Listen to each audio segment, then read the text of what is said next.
So as it turns out, you guys really wanted to see a gospel video. To be honest, I also wanted to do this one since I've been reading the gospel with a group. So I guess it all worked out.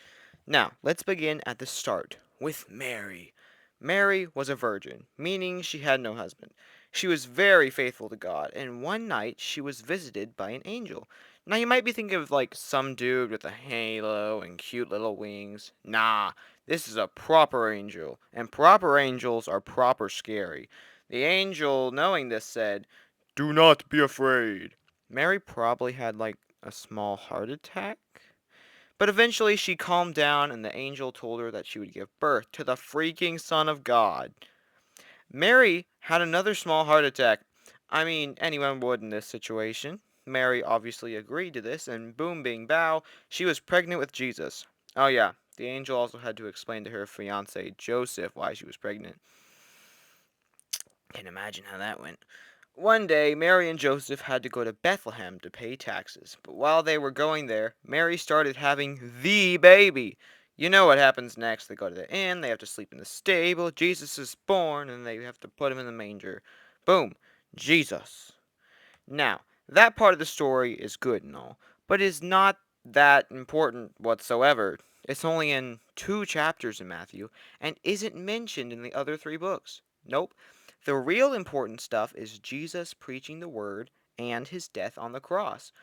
For most of the gospel, Jesus goes around telling people parables to teach them how they are supposed to act and live. Jesus many times foretold his own death, so you'd think everyone wouldn't have been surprised to see it come.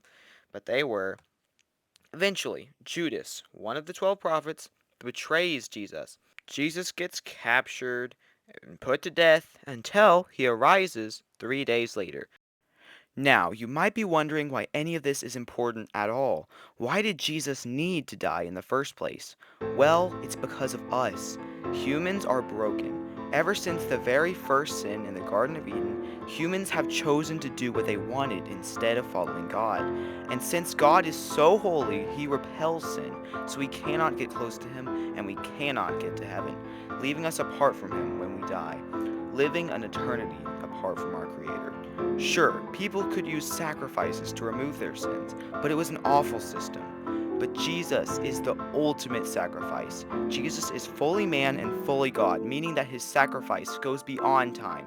A sacrifice so powerful that anyone can be saved as long as you follow Jesus and leave your sin behind.